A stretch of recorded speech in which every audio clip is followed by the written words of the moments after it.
नमस्ते बच्चों, आप सभी का एक बार फिर से इस वीडियो में स्वागत करती हूँ। आज हम कक्षा 5वीं की पाठ्य पुस्तक परिसर अध्ययन 2 का 7वां पाठ ये आवास से लेकर गांव और बस्ती तक इस पाठ का अध्ययन करेंगे। इसके पिछले वीडियो में भाग 1 में हमने इसके 2 पॉइंट को देखा था, आवास और बदलती जलवायु के साथ उनका रहन सहन। इन 2 महत्वपूर्ण विषय बिंदुओं पर हम पिछले वीडियो में अध्ययन कर चुके हैं। तो आज हम देखेंगे अस्थायी आवास और दूसरा है नमाज में युग के गांव और बस्ती। तो देखो बच्चों, पिछले वीडियो में हमने क्या देखा था, आवास। आवास मतलब जहाँ पे शक्तिमान मानव निवास करता था, उनका आवास किस तरह था।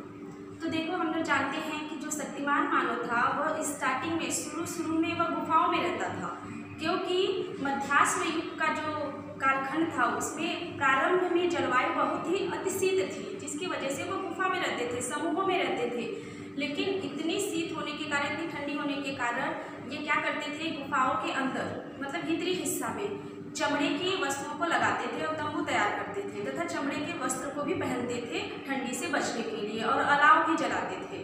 और उनके निवास स्थान कहाँ पे था, गुफाओं में। तो इसके बारे में हमने पिछले वीडियो में देखा।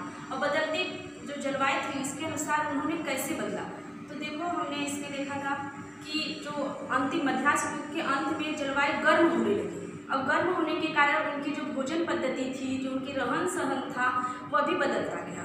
उनकी भोजन पद्धतियों में ज़्यादा से ज़्यादा मछली और जंगली सुअर, हिरण, भेड़, बकरी, इन सब का वो भोजन के रूप में उपयोग करते थे, जिसके बारे में हमने अध्ययन किया। तो आज हम देखेंगे अस्थायी आवास। देखो बच्चों, निरंतर जलवायु में होने वाले परिवर्तन के कारण जो बुद्धिमान मानव था वह एक स्थान से दूसरे स्थान तक मतलब घुमक्कड़ी इस तरह से अपना आवास बनाता था। मतलब उसको खाने के लिए, पीने के लिए जहाँ पे उसको सुविधा के अनुसार वह अपने आवासों को बनाता था और वहीं पे कुछ समय तक रहता था, फिर वहाँ से हटकर दूसरे स्थानों पर रहने लगा। इस तरह से उनका जो निवास स्थान था वह अस्थायी था। और क्या करते थे वे अनाज की कटाई तथा फल कंदमूल भी इकट्ठा करते थे। और इस तरह से धीरे धीरे क्या करने लगे, उनको यह एहसास होने लगा कि हमें कहाँ पे अधिक मात्रा में मछली मिलेगी और हमारे लिए भोजन कहाँ पे ठीक और अधिक शिकार करने को मिलेगा। और यह सोचकर बार बार ये निरीक्षण करते थे और उस स्थान पे अपना निवास स्थान बनाने लगे। इस तरह से धीरे धीरे बुद्धिमान मानव ने अस्थायी निवास बनाकर रहने लगे। इसे और अच्छे से समझने के लिए आप व्हाइट बोर्ड पे ध्यान दीजिए कि बुद्धिमान मानव किस तरह से अस्थायी निवास के आवास बनाने के साथ साथ अस्थायी हुआ। तो देखो, यहाँ पे परिवर्तित होती जलवायु के अनुसार बुद्धिमान मानव के समूह दूर के प्रदेश तक घुमक्कड़ी करके भिन्न भिन्न स्थानों पर अस्थायी आवास बनाने लगा। जो जलवायु था निरंतर परिवर्तन हो, कभी गर्म कभी ठंड, उसमें परिवर्तन होता था। तो इसकी वजह से उनकी भोजन पद्धति में भी परिवर्तन होता था, उसमें भी बदलाव होता था। इसलिए वह एक स्थान से कभी इस स्थान पर तो कभी वहाँ से अलग अलग दूसरे उन्हें भोजन के लिए जहाँ पे अनाज मिलता था, जहाँ पे शिकार मिलता था, वो वहीं पे बनाकर रहते थे अपना आवास। और यह आवास अस्थायी नहीं था। अब देखिए, वे क्या करते थे, वे अनाज की कटाई तथा फल कंदमूल इकट्ठा करना जैसे कार्य करते थे। जैसे कि हमने पिछले पाठ में देखा कि वो किस अनाज की कटाई करते थे। जो प्रकृति रूप से कुछ अनाज पैदा होते थे, वो खुद खेती नहीं करते थे, लेकिन जो प्रकृति रूप से हमें अनाज मिलता था उसी की वो कटाई करते थे और जंगल के फल कंदमूल इकट्ठा करने का वो काम करते थे। अब अगला है, देखिए, वह मतलब कौन, बुद्धिमान मानव। वह इन बात का निरीक्षण करता था कि मछलियाँ किस मौसम में बड़ी मात्रा में मिलेगी। मतलब वह इस बात का ध्यान देता था, उसका निरीक्षण करता था बुद्धिमान मानव कि उसे किस मौसम में मछलियाँ अधिक बड़ी मात्रा में मिलेगी, कहाँ पे मिलेगी, और उसे शिकार बड़ी मात्रा में कहाँ मिलेगी, कि उस बात का ध्यान में रखकर वह आवास को बनाता था, अपने निवास स्थान जहाँ पे वो रहता था। तो इन सभी कारणों से बुद्धिमान मानव एक स्थान पर दीर्घ समय अस्थायी पड़ाव डालने लगा। मतलब धीरे धीरे वह अस्थायी रूप में रहने लगा। मतलब कि किस कारणों से, कि उसे किस मौसम में मछलियाँ बड़ी मात्रा में कहाँ मिलेगी और शिकार बड़ी मात्रा में उसे कहाँ मिलेगी, इस सब बातों को ध्यान में रखकर वह अपना निवास स्थान बनाता था। तो देखिए उनका निवास स्थान किस तरह का था, वो कहाँ पे अपना निवास स्थान बनाते थे। देखिए बच्चों, यह मध्याह्न युगीन अस्थायी आवासों का काल्पनिक चित्र यहाँ पर दिया गया है। अब देखो ये कहाँ पे अपना बस्ती बनाकर रहते थे, कहाँ पे अपना घर बना के रहते थे। देखने में अगर लग रहा है तो ये देखो सागर के किनारे पे रहते थे। तो इससे ये पता चलता है कि जो इनका व्यवसाय था वह मछली पकड़ना था। तो इस तरह से उन्हें जहाँ पर भी भोजन और शिकार करना मिलता था बड़ी मात्रा में, वहीं पे ये अपना अस्थायी निवास बनाकर रहते थे। तो आपको एक प्रश्न आता है इस तरह के, ध्यान दीजिए यहाँ पर बच्चों, कि मध्याह्न युग के अस्थायी आवासों के कार्य, काल्पनिक चित्र का निरीक्षण करो और निम्न प्रश्नों के उत्तर दो। इन चित्रों का हमें निरीक्षण करना है, काल्पनिक चित्र का, और हमें यहाँ पे जितने भी प्रश्न लिखे गए हैं अ, आ, ई का, इसका हमें उत्तर देना है। तो देखो पहला है प्रश्न, चित्र में दिखाई देने वाले आवासों की संरचना कैसी थी, मतलब संरचना यानी कि उसकी बनावट कैसी थी। तो ध्यान दीजिए यहाँ पर चित्र दिया गया है। देखो चित्र में दिखाई देने वाले जो घर है वो कैसे हैं, ढलान वाले छप्परों के हैं, मतलब ढलान है, अगर बारिश भी होगा तो उसके पानी नीचे आएगी। तो ढलान वाले छप्परों के साथ, और यह जो छप्पर है किससे बनाया गया है, सूखी घास से छाए हुए हैं। तो इनके जो आवास है उसकी संरचना कैसी है, ढलान वाली है। जो छप्पर है वो ढलान वाली है। छप्पर किससे बनाया गया है, घास से, सूखी घास से बनाया गया है। अब दूसरा प्रश्न है आपका, ध्यान दीजिए यहाँ पर। देखिए, इन आवासों को बनाने के लिए किस सामग्री का उपयोग किया गया दिखाई देता है। अब इस चित्र को ध्यान दीजिए। अब ये जो आवास है आपको दिखाई दे रहा है वो किन किन वस्तुओं से बनाया गया है। देखो बच्चों, आज के जो हम घर देखते हैं तो ईंट, सीमेंट, बालू से बनाए जाते हैं, और कच्चे घर किससे बनाए जाते हैं, मिट्टी से और लकड़ियों से। अब देखिए इनका घर किससे बनाया गया है, अगर आप ध्यान दिए होंगे तो इनका जो आवास निवास स्थान है वह किससे बनाया गया है। देखिए सूखी घास फूस से, लकड़ियों से आदि से बनाया गया है। इस सभी वस्तुओं का उपयोग करके, मतलब लकड़ी, सूखी घास का उपयोग करके यह इनका आवास स्थान बनाया गया है। अब तीसरा प्रश्न है, ध्यान दीजिए, अस्थायी आवास के मनुष्य कौन से व्यवसाय करते थे। जो अस्थायी होते थे वह मानव किस तरह के व्यवसाय करते थे। तो यहाँ पे ध्यान दीजिए, अगर आप देख रहे होंगे तो क्या करते हैं, देखो यहाँ पे क्या कर रहे हैं, मछली पकड़ रहे हैं। तो मतलब मछली पकड़ना इनका व्यवसाय है। साथ ही साथ कृषि करना, जो आसपास की जो अनाज है उसको काटते भी थे, जो फसल होती है उसको काटते हैं, अनाज पैदा करते हैं। कृषि करना भी एक तरह से उनका व्यवसाय है। शिकार करना, छोटी नाव बनाना, जैसे कि अगर हमें दूर यहाँ पे मछली बीच में पकड़ना है सागर के अंदर, तो वो छोटी छोटी नाव को भी बनाते हैं। देखिए यहाँ पे देख रहे होंगे तो ये जो मानव है, अस्थायी निवास वाले जो मानव है, वो देखो नाव बना रहे हैं, छोटी नाव बना रहे हैं। और इनका काम है घर भी बनाना, इस तरह के घर भी बनाते थे। इस तरह से इनका व्यवसाय क्या होगा, मछली पकड़ना, नाव बनाना और घर बनाना। यह इनका जो मध्याह्न युगीन जो मानव है, यह इनका मुख्य व्यवसाय है।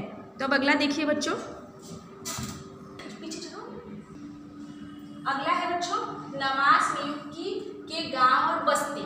गांव और बस्ती मतलब जहाँ पे लोग बहुत समय तक निवास करते हैं, उनकी पीढ़ी दर पीढ़ियों से लोग निवास करते हैं, उसे हम क्या कहते हैं, गांव और बस्ती। गांव और बस्ती में कोई एक व्यक्ति विशेष नहीं रहता है। गांव के मतलब बहुत सारे लोग मिलकर घर बनाते हैं और वहाँ पर निवास स्थान करते हैं। तो पहले मानव का जीवन कैसा था, वह अस्थायी निवास करते थे।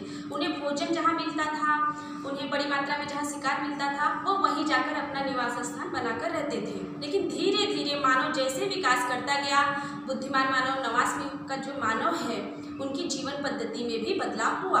हमने पिछले वीडियो में देखा पुरास्म युग का मानव, मध्याह्न युग का मानव। तो जो नवास्म युग के मानव है, इन दोनों की जीवन पद्धति से इनका जीवन पद्धति बिल्कुल ही भिन्न था। क्योंकि नवास्म युग का जो मानव था वह मतलब कि खेती करना इनका मुख्य व्यवसाय है। वह अनाज का उत्पादक बना, मतलब वह अनाज कैसे उत्पादन करना चाहिए वह उसने सीखा, मतलब खेती करना प्रारंभ किया। और जब मानव ने खेती करना शुरू किया तो उस खेती का कार्य ऐसा होता है कि हमें जहाँ पे खेती करना है वहाँ पे दीर्घ समय तक, मतलब बहुत समय तक रहना पड़ता है, क्योंकि खेती के जो काम होते हैं वो साल भर होता है। खेती का बुआई करना, निराई करना, गुड़ाई करना, काटना, बहुत सारे काम होते हैं। तो जिसकी वजह से नवास में के जो बुद्धिमान मानव थे वह एक ही स्थान पर अपना गांव और बस्ती बनाकर रहने लगे। इस तरह से उनके जीवन पद्धति में भी परिवर्तन हुआ। तो इसे और अच्छे समझने के लिए आप यहाँ पे ध्यान दीजिए। तो देखिए, नवास में का जो मानव है अनाज का उत्पादक बन गया। देखो, पहले जो था मानव वह प्रकृति से हमें जो मिलता था अनाज उसी की कटाई करता था। जो फसल होती थी प्रकृति द्वारा उसी का वो कटाई करता था। लेकिन जो नवास में का मानव था वह किसका उत्पादक बना? अनाज, मतलब वो खुद अनाज उत्पादन करने लगा। अब अगला देखिए, खेती का प्रारंभ करने के कारण उसे अब शिकार करने और निरंतर घूमने की आवश्यकता नहीं रही। हमने इसमें देखा कि अस्थायी निवास में जो मानव था वह एक स्थान पर नहीं रहता था। वह उसे जहाँ पे अधिक मात्रा में शिकार मिलता था वह वहाँ जाकर रहता था। लेकिन नवास के मानव में क्या हुआ कि वह खेती करता था, इसलिए उसे आराम से एक ही स्थान पर उसे भोजन मिल जाता था, इसलिए उसे घूमने की आवश्यकता नहीं हुई। अब देखिए, इसी तरह से तीसरा है, खेती का काम करने के लिए मानव को एक स्थान पर ही रहना आवश्यक हो गया। अब जैसे कि खेती का काम एक दिन का काम नहीं है कि क्या हम लोग बीज बो दिए फिर हमें मिल जाएगा अनाज, ऐसा नहीं होता है। खेती हमें लंबे समय तक साल भर करना पड़ता है। खेती को मतलब अनाज को बोना पड़ता है, उसको निराई करना पड़ता है, उसको पानी देना पड़ता है, समय समय पर उसकी देखभाल करनी रहती है। तो इस कारण से खेती का काम जब यह नवास युग के मानव ने शुरू किया तो उसको एक ही स्थान पर रहना महसूस हुआ। अब देखो, इस कारण नवास युग में मानव की अस्थायी स्वरूप की गांव बस्तियां स्थापित हुई। खेती ही एक मुख्य कारण है कि नवास युग को गांव और बस्ती बनाने का। तो देखते हैं कि नवास युग के मानव का जो गांव और बस्ती है किस तरह से है। देखो बच्चों, यह नवास में युगीन गांव बस्ती का काल्पनिक चित्र यहाँ पे बनाया गया है। नवास में युग का जो मानव थे वह अस्थायी स्वरूप से रहने लगे, एक ही स्थान पर अपना घर बस्ती बनाकर गांव बनाकर रहते थे। तो आप देख ही सकते होंगे कि यहाँ पर देखिए पहाड़ों पर ये लोग अपना घर बनाए हुए हैं और एक घर नहीं दिखाई दे रहा है आपको, 1 2 3 4 इस तरह से गाँव और बस्ती का निर्माण हुआ। अब देखो ये क्या काम कर रहे हैं, यहाँ पे अनाज मतलब खेती का काम कर रहे हैं। अब खेती का काम एक दिन का नहीं है, यह साल भर का काम होता है और ये कुछ अपने उद्योग धंधे भी साथ में कर रहे हैं। तो इस तरह से जो नवास युग का मानव था वह स्थायी स्वरूप अपनी बस्ती बनाकर रहने लगा। देखो बच्चों, आज की कक्षा के अनुसार आपको यह गृह कार्य दिया जाता है। हमने आज की कक्षा में क्या पढ़ा कि अस्थायी निवास और नवास युग की गांव और बस्ती के बारे में अध्ययन किया। इसी के आधार पे आपको 2 प्रश्न दिए जाते हैं यहाँ पे गृह कार्य के रूप में। आप ध्यान दीजिए। पहला प्रश्न है, नवास युगीन संस्कृति की क्या विशेषता है?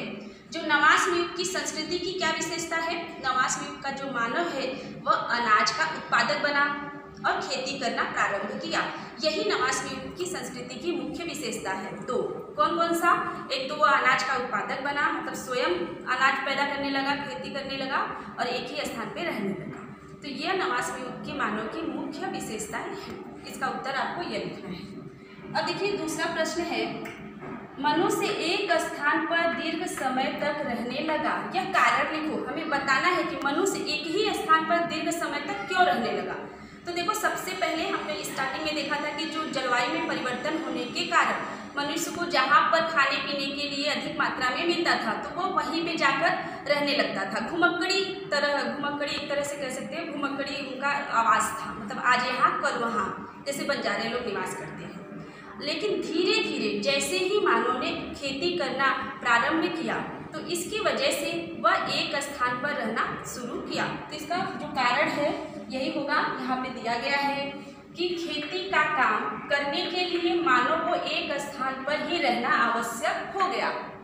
इस कारण नवास युग में मानव की अस्थायी स्वरूप की गांव बस्तियां स्थापित हुई और वह एक स्थान पर दीर्घ समय तक रहने लगा। इसका उत्तर है। तो देखो बच्चों, अगले वीडियो में हम क्या पढ़ेंगे, जो अगला जो पाठ है 8वां, अस्थायी निवास, मतलब कि नवास युग के जो मानव थे उनका रहन सहन कैसा था, उनका सामाजिक रचना कैसा था, उनके जो घर थे वह किस तरह से बनाए गए थे, इसके बारे में हम अगले पाठ में अध्ययन करेंगे। तो आज जो आपको प्रश्न बताया गया है उसका उत्तर आपको परिसर अध्ययन 2 की नोटबुक में लिखना है। लिख करके शुक्रवार और शनिवार को भेजना है। अगले वीडियो में हम फिर मिलेंगे। धन्यवाद।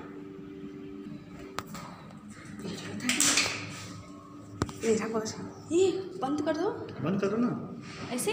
हाँ दबा